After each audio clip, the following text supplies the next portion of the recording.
2024 எல்லாருக்கும் அதிர்ச்சி தர மாதிரி இந்த திருப்பதி லட்டுல பார்த்தனா அனிமல் ஃபேக்ட்ஸ் வந்து கலந்துருக்கு அப்படின்ற மாதிரி ஒரு நியூஸ் வந்தது. அதுல இருந்தே இன்னும் மக்கள் வெளியே வரல. ஐயோ நான் சாப்பிட்ட லட்டுல வந்து மாமிசம் கலந்துருக்கான்னு.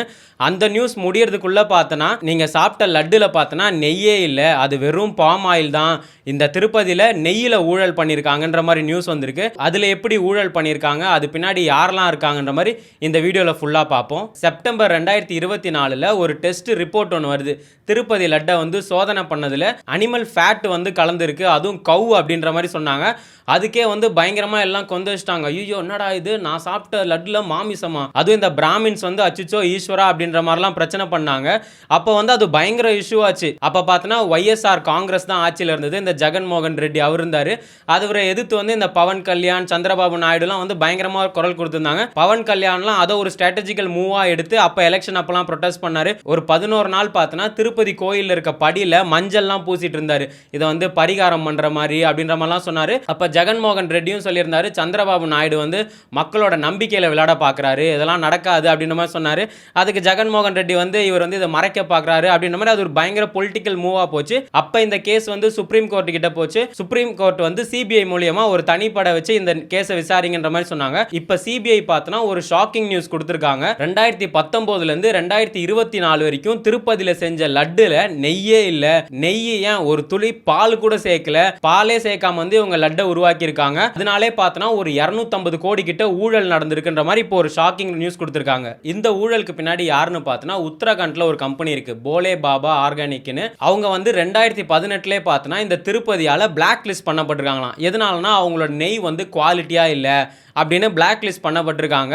பட் இவனுங்க வந்து அப்பவும் அடங்காமல் என்ன பண்ணியிருக்காங்கன்னா, இவங்க கீழே ஒரு 3 கம்பெனியை டைப் பண்ணி அந்த 3 கம்பெனி மூலியமா எப்படியாவது திருப்பதியில் கான்ட்ராக்ட் பிடிக்கணும்னு கான்ட்ராக்ட் பிடிச்சி இவங்க பண்ணிட்டு இருக்காங்க. அந்த 3 கம்பெனி எதுன்னு பார்த்தோன்னா நம்ம தமிழ்நாடு திண்டுக்கல்ல சேர்ந்த ஏஆர் டைரின்னு ஒரு கம்பெனி, அப்புறம் பூனேல மால்கங்கா, வைஷ்ணவி அப்படின்ற மாதிரி ஒரு 3 கம்பெனி மூலியமா இவனுங்க வந்து பாம் ஆயில்ல கெமிக்கல் யூஸ் பண்ணி அதை பக்காவா நெய் மாதிரி இந்த டெஸ்ட் எல்லாம் பக்காவா பாஸ் பண்ற மாதிரி நெய்யை உருவாக்கி இந்த திருப்பதி கிட்ட கான்ட்ராக்ட் பிடிக்கிறாங்க. பிடிச்சனால தான் பார்த்தோன்னா 3 கம்பெனி மூலியமா பக்காவா கான்ட்ராக்டை பிடிச்சி ஒரு 4 வருஷத்துல 68 லட்சம் கிலோ நெய்யை வந்து கொடுத்துருக்காங்க. அது மூலியமா ஒரு 250 கோடி வந்து ஊழல் பண்ணியிருக்காங்கன்ற மாதிரி இப்போ இந்த நியூஸ் வந்திருக்கு. இந்த இஷ்யூ பார்க்கும்போது எனக்கு சிம்பு ஞாபகம் தான் வருது.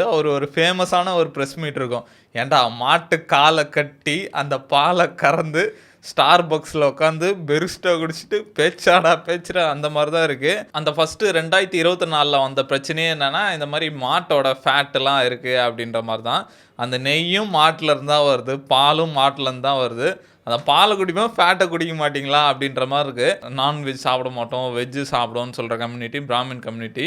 அதுக்கு ஒரு பெரிய கதையே சொல்கிறாங்க. அது எந்த அளவுக்கு உண்மைன்னு தெரில, அந்த கதை மட்டும் சொல்கிறேன்.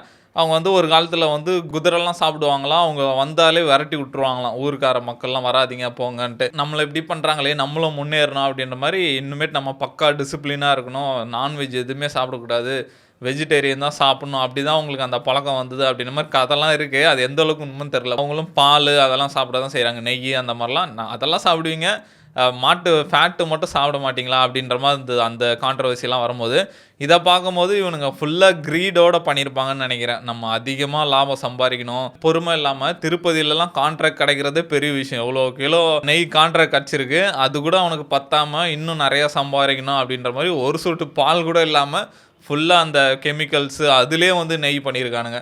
அதெல்லாம் வந்து ஈஸியாக சம்பாதிக்கலாம், குயிக்காக ஈஸியாக சம்பாதிக்கலான்னு பார்த்தானுங்க, மாட்டிக்கினானுங்க. அதை தான் அங்கே இருக்க விவசாயிலாம் சொல்கிறாங்க. இந்த கம்பெனிக்குள்ளே மாடு போய் கூட நாங்கள் பார்த்ததில்ல, ஆனால் இங்கேருந்து எப்படி நெய் உருவாக்குனாங்கன்னு தெரில. இவங்க மேலே பார்த்தோன்னா ஆல்ரெடி ஒரு கேஸ் இருக்குது. ஜூலை மாதம் இந்த ஏஆர் டைரியோட ஒரு 4 கண்டெய்னர் நெய்யை செக் பண்ணியிருக்காங்க. செக் பண்ணதில் இந்த நெய் வந்து தரமற்றது, இதை வந்து நீங்கள் ரிட்டர்ன் அனுப்புங்க, கோடானுக்கு அனுப்புங்கன்னு அனுப்ப சொல்லியிருக்காங்க. இவங்க என்ன பண்ணியிருக்காங்கன்னா, திரும்பி அதே கோடானுக்கு போகாமல் இந்த வைஷ்ணவி டைரி ஃபார்முக்குள்ளே போய் திரும்பி ரீப்ராசஸ் பண்ணி அந்த பாட்டில்லாம் ஏஆர்னு இருந்த லேபிளை பிச்சு வைஷ்ணவின்னு ஒட்டி திரும்பி வந்து அதை திருப்பதிக்கு அனுப்பியிருக்காங்க. அப்போ செக் பண்ணி பார்க்கும்போது அந்த டெஸ்ட்ல வந்து பாஸ் ஆயிருக்கு. அதுக்கு தேவையான கெமிக்கல்ஸ்லாம் போட்டு மேட்ச் பண்ணி அதை பாஸ் பண்ணி திருப்பதிக்கு அனுப்பிட்டாங்க. இவங்க வந்து அந்த மாதிரி பண்ணிக்கிட்டே இருந்திருக்காங்க. அப்படி பண்ணப்போ தான் இப்போ வந்து மாட்டிக்கிட்டாங்க. இப்போ சிபிஐ வந்து ஒரு 21 பேரை விசாரணை பண்ணிட்டு இருக்கு. அதுல ஒரு 16 பேரை வந்து அக்யூஸ்ட்னு மார்க் பண்ணியிருக்காங்க. இப்போதான் வந்து தெரிய வருது இது பின்னாடி எப்படிலாம் வேலை நடந்திருக்குன்னு. இதுக்கு முக்கியமான காரணமே பார்த்தீங்கன்னா இந்த போல் பாபா டைரி ஃபார்மோட ஓனர்ஸ் தான். 2 பேர் இருந்திருக்காங்க, பொம்மில் ஜெயின், விபின் ஜெயின். இவங்க கம்பெனியில் வெறும் பாம் ஆயில் மட்டும்தான் உருவாக்குவாங்களாம். இவங்க என்ன பண்ணியிருக்காங்கன்னா அஜய்னு ஒருத்தர்கிட்ட கெமிக்கல்ஸ் வாங்கியிருக்காங்க. Mono di glycerides acetic acid ester, இந்த 2 கெமிக்கல்ஸ் மூலமா யூஸ் பண்ணால் நமக்கு வந்து ஒரு பியூரஸ்ட் ஃபார்ம் ஆஃப் நெய் ஃபார்ம் ஆகுமா. ஸோ இந்த மாதிரி இவங்க 2 பேரும் கொலாபரேஷன் பண்ணி ஒரு நெய்யை உருவாக்கி ஒரு 2 சப்ளையர் மாதிரி பிடிச்சிருக்காங்க, ஒரு 2 ஏஜென்ட்ஸ் மாதிரிலாம் பிடிச்சிருக்காங்க. அவங்க மூலியமாக பார்த்தனா சின்னப்பான்னு ஒருத்தர் கனெக்ட் ஆயிருக்காரு. அவர் தான் இங்கே ட்விஸ்டே. அவர் யாருன்னு பார்த்தனா இந்த ஒய்எஸ்ஆர் பார்ட்டியோட சேர்மன் சுப்பா ரெட்டி, அவரோட பிஏவான். சரி, இந்த சுப்பா ரெட்டி யாருன்னு பார்த்தனா அப்போ அவர் ஆட்சியில் இருக்கும்போது அவர் தான் வந்து இந்த திருமலா திருப்பதியோட சேர்மனாக இருந்திருக்காரு. ஸோ அவரோட பிஏ தான் பார்த்தனா இவங்களுக்கு கான்ட்ராக்ட் கொடுத்துருக்காங்க. உங்களோட நெய்யை வந்து நீங்கள் திருப்பதியில் வைங்க, நான் கான்ட்ராக்ட் பிடிச்சி தரேன், எனக்கு வந்து பாதி கமிஷன் கொடுங்க அப்படின்ற மாதிரி அவர் இப்போ பிடிச்சிருக்காரு. இப்போ அவரையும் பிடிச்சி இன்வெஸ்டிகேட் பண்ணுறாங்க. அதில் தெரிய வந்திருக்க நியூஸ் என்னன்னா ஒரு கிலோ நெய்க்கு இவருக்கு வந்து ஒரு கமிஷன் போயிட்டு இருக்கு, இந்த பிஏக்கு ஒரு கமிஷன் போயிட்டு இருக்கு. இப்போ வந்து அதனால இந்த சுப்பா ரெட்டியும் இன்வெஸ்டிகேஷன் கூப்பிட்டுருக்காங்க. மேபி அவரை என்கொயரி பண்ணும்போது தெரிய வரும் உண்மையிலே அவர் வந்து இன்வால்வ் ஆயிருக்காரா. இதில் பெரிய ட்விஸ்ட் என்னன்னா இந்த சுப்பா ரெட்டின்றவர் ஜெகன்மோகன் ரெட்டியோட ரிலேட்டிவ் அங்கிள் முறை வருது. ஒருவேளை ஜெகன்மோகன் ரெட்டிக்கும் இதில் லிங்க் இருக்கான்னு தெரிய வரும். ஏன்னா வந்து இந்த சம்பவம் நடந்தது 2019 2024. மேபி வந்து இவர் மூலமா தான் இது போயிருக்குமா அப்படின்ற மாதிரி இப்போ இந்த கேஸை வந்து இன்னும் ஸ்ட்ராங் பண்ணுறாங்க. அது மட்டும் இல்லாமல் இப்போ ஆட்சி வேற மாறி போயிடுச்சு. இப்போ வந்து சந்திரபாபு தான் அங்கே சிஎம்மாக இருக்காரு. அவர் வந்து இந்த கேஸை வந்து இன்னும் ஸ்ட்ராங் படுத்திட்டு இருக்காரு. இதை வந்து நான் கண்டுபிடிச்சே தீருவேன். ஏன்னா லாஸ்ட் டைம் பார்த்தோன்னா அவர் எதிர்க்கட்சியாக இருந்தார். அவர் அப்போவே வந்து அந்த இஷ்யூ விடவே இல்லை. இதை நான் வந்து முடிச்சே தீருவேன், ஜெகன்மோகன் ரெட்டியை வந்து இறக்கியே தீருவேன்ற மாதிரி இருந்தார். அதே மாதிரி இந்த வாட்டி அவங்க பவருக்கும் வந்துட்டாங்க. இந்த வாட்டி இந்த கேஸை வந்து இன்னும் ஸ்ட்ராங் ஆக்ஷன் எடுத்து பண்ணிட்டு இருக்காங்க. அவனுங்க என்ன நினச்சிருப்பானுங்க, இத்தனை கோடி லட்டு பண்ணிட்டு இருக்கானுங்க, இதெல்லாம் கண்டா பிடிக்க போறானுங்க பண்ணியிருப்பானுங்க. அதுவும் இல்லாமல் அதே மாதிரி டிட்டோவாக பண்ணியிருக்கானுங்க. என்ன ஒன்றா அதில் உண்மையான நெய்யில் இருக்க கால்சியம் விட்டமின்ஸ் அதெல்லாம் இருக்காது. இது அதே மாதிரி டூப்ளிகேட் மாதிரி பண்ணியிருக்கானுங்க. இதெல்லாம் பார்க்கும்போது கோயிலெலாம் வந்து சாமி கும்பிட்றதோட அது ஒரு பெரிய பிஸ்னஸ் மாதிரி தான் பண்ணிட்டு இருக்கானுங்க. இந்த பிரச்சனை, அதுக்கப்புறம் சபரிமலையில் பார்த்து தங்கத்தை பாலிஷ் போட்டு தரன்ட்டு பாதியாக எடுத்துன்னு வரானுங்க. இந்த மாதிரி கோயிலெல்லாம் விட நம்ம மக்கள் தான் வந்து பக்தி அப்படின்ற மாதிரி போகிறோம்.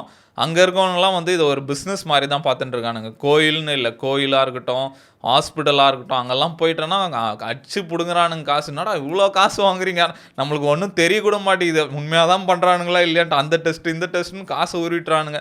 அதே மாதிரி எஜுகேஷனும் அப்படி தான். அங்கே போனாலும் இது படிக்கணும், ஃபாரின் போய் படிங்க நல்ல வேலை கிடைக்கும்ன்ட்டு இந்த மாதிரி படிப்பு, இந்த கோயில், ஹெல்த்து, இதெல்லாம் வந்து ஒரு பெரிய பிஸ்னஸாகவே பண்ணிகிட்டு இருக்காங்க. அதே மாதிரி பர்சனலாக எனக்கு வந்து இந்த மாதிரி சின்ன சின்ன கோயிலெல்லாம் போய் சாமி கும்பிடும்போது நம்மளுக்கு அந்த ஒரு ஃபீல் இருக்குது.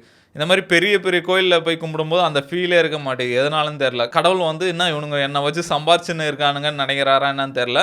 இப்போ நார்மல் கோயிலில் போனால் எதுவும் இல்லை. இப்போ இந்த மாதிரி பெரிய கோயில் போகும்போது நார்மல் ஆளுங்க போகிறதுக்கு ஒரு இடம், கிட்ட போய் பார்க்கணும் அதுக்கு ஒரு காசு. அதை வந்து கடவுள் எப்படி தான் பார்த்துட்டு இருக்காருன்னு தெரில. ஏன்டா இவனுங்களாம் ஒரு கேட்டகிரி, இவனுங்களாம் ஒரு கேட்டகிரி அப்படின்ற மாதிரி அங்கே ஒரு அந்த பக்தி இருக்குமானே தெரில. அது ஃபுல்லாக ஒரு பிஸ்னஸ் மாதிரி தான் ஆகிட்டு இருக்கு. அதே மாதிரி சில ஐயர்லாம் பார்த்தோன்னா நம்ம தட்டில் காசு போட்டால் தான் விபூதியே கொடுப்பார், இல்லைனா அப்படின்னுவார்.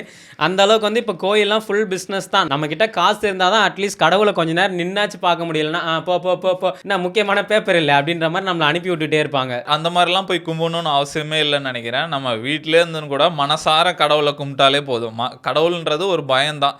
இந்த மாதிரி நான் உனக்கு பயந்து நான் எனக்கு கரெக்டாக இருக்கேன், அவ்வளோதான் கடவுள்ன்றது. அதை விட்டு நான் இத்தனை ஆயிரம் கொடுத்து நான் போய் ஃப்ரண்ட் ரோல் நின்று சாமி கும்பிட்டா உடனே கடவுள் வந்து காப்பாற்றிடுவாரா அப்படின்ற மாதிரி இருக்குது. இந்த மாதிரி கோயிலில் நடக்கிற ஸ்கேம்லாம் பார்க்கும்போது மக்கள் நம்ம தான் வந்து பாதிக்கப்பட்டு இருக்கோம். நம்ம தான் போயிட்டு சாமி என்னை காப்பாற்று, நான் இவ்வளோ காசு போடுறேன், என் குடும்பத்தை காப்பாற்றுலாம் வேண்டிகிட்டு இருக்கோம். ஆனால் இதில் அவங்க வந்து ஒரு நார்மல் பிஸ்னஸாக பார்க்குறாங்க. இங்கே நல்ல கலெக்ஷன் வருது அப்படின்ற மாதிரி.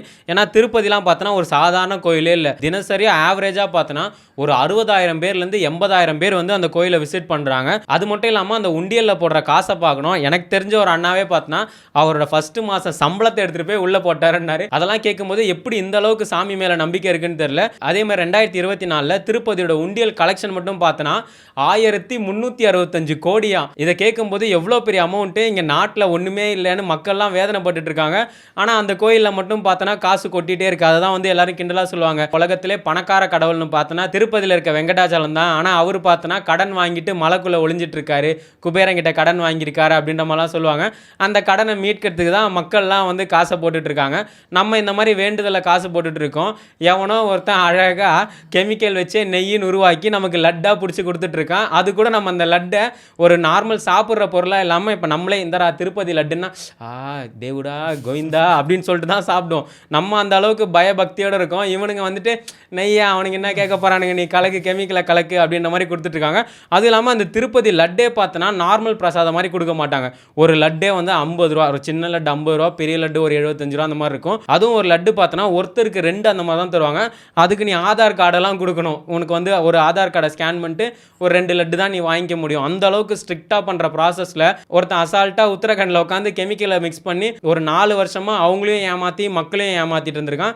இதுக்கெல்லாம் வந்து ஸ்ட்ரிக்ட் ஆக்ஷன் எப்படி எடுக்க போகிறாங்கன்னே தெரில. நான் இப்போ க்யூரியஸாக வெயிட் பண்ணுறது வந்து பவன் கல்யாண் என்ன பண்ணுவாருன்னு தான். ஏன்னா போன வாட்டி இந்த லட்டு இஷ்யூ அப்போ நம்மளோட கார்த்தி ஒன்றும் பண்ணல, ஒரு மெய்யழகன் ப்ரமோஷன் போயிட்டு அவர் எப்போவுமே ஃபேமஸாக இந்த கண்ணா 2 லட்டு தின்ன ஆசையான்னு அதே மாதிரி அந்த டைலாக சொல்லுங்கன்னப்ப கண்ணா 2 லட்டு தின்ன ஆசையான்னு சொல்லிட்டு ஐயோ லட்டை பற்றி இப்போ பேசக்கூடாது, அது கொஞ்சம் சென்சிட்டிவான விஷயம் அப்படின்னு சும்மா தான் சொல்லிட்டு வந்திருப்பாரு. அதுக்கே பவன் கல்யாண் வந்து ட்விட்டரில் நீங்கள் வந்து அந்த மாதிரி பேசிடக்கூடாது தப்பு அப்படின்னோடனே இங்கே வந்து சூர்யாவும் கார்த்தி அண்ணன் தம்பி 2 பேரும் வந்து அப்பாலஜிஸ் பண்ணி எக்ஸில் போட்டிருந்தாங்க. அந்த ஒரு சின்ன இஷ்யூவே அவர் அவ்வளோ பயங்கரமாக ஹேண்டில் பண்ணார். இப்போ இந்த ஊழல் அவர் என்ன பண்ணுறாருன்னு நம்ம வெயிட் பண்ணி பார்க்கணும். நீங்கள் இந்த திருப்பதி நெய் இஷ்யூ பற்றி என்ன நினைக்கிறீங்க? நம்ம பக்தியாக ஒரு பிரசாதம்னு சாப்பிட்டுட்டு இருக்கோம், அவன் ஒருத்தன் கெமிக்கல் யூஸ் பண்ணி கலந்துட்டு இருக்கான். அதை பற்றி நீங்கள் என்ன நினைக்கிறீங்கன்னு கமெண்ட்டில் சொல்லுங்கள்.